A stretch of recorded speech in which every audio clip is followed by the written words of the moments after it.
Hello, church. It's good to talk with you again. Pastor Shawn and I are back to answer some questions that were submitted for us. And this video is about how do we think about the sacraments or the ordinances of baptism and the Lord's Supper during this time of social distancing. So Shawn's going to start by talking about baptism.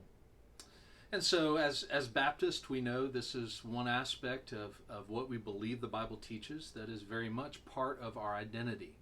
And so the question specifically is, during this time of social distancing, when the church is not able to gather, should we be doing baptisms? Should we, film me or Jon English doing baptisms for the congregation?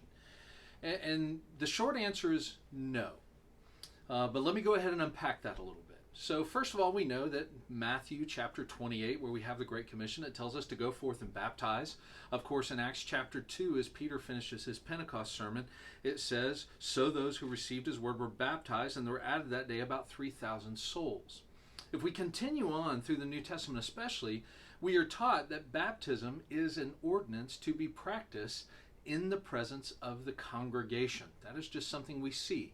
Baptism is our public profession of faith. It is our public identification with the body of Christ. Now, some of you might say, well, Pastor Shawn, what about the incident in Acts chapter 8? Well, not an incident, the occurrence in Acts chapter 8 of when Philip was sent out into the wilderness, in the desert, and he baptized the Ethiopian eunuch. Isn't that an example of how you can have a baptism taking place apart from the gathered body of Christ? And what I would caution us there about is there are several things in the book of Acts that are not given to us prescriptively in terms of what the church should do. They are just telling us what happened at that very unusual time at the founding of the church. And so what we want to talk about there is regular and irregular practice. The regular practice of believers' baptism is to be when the church is present, when the body is present, and the person is identifying with Christ in his death, burial, and resurrection through that baptism, publicly identifying with the body of Christ. There are irregular occurrences. That was one of them in Acts 8. An irregular occurrence might be if a missionary were in a foreign nation that had no church, and while there during that short period of time they led someone to faith in Jesus Christ, and yet they were about to leave the country again. It would be right and good for that missionary to baptize that one convert in Jesus Christ before departing the country. But again, we want to be careful to distinguish between regular and irregular occurrences. That would be very irregular. Regularly, we need to be baptizing in the presence of the body of Christ. Jon English?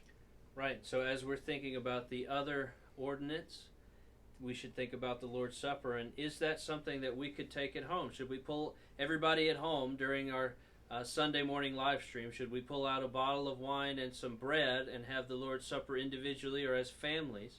And we would say no, and that's based on two reasons. And I'll go to 1 Corinthians 10 and 11, and you can read along at home if you'd like. But based upon what the ordinance is and how it's to be observed. And 1 Corinthians chapter 10, verses 16 and 17. The cup of blessing that we bless, is this not participation in the blood of Christ?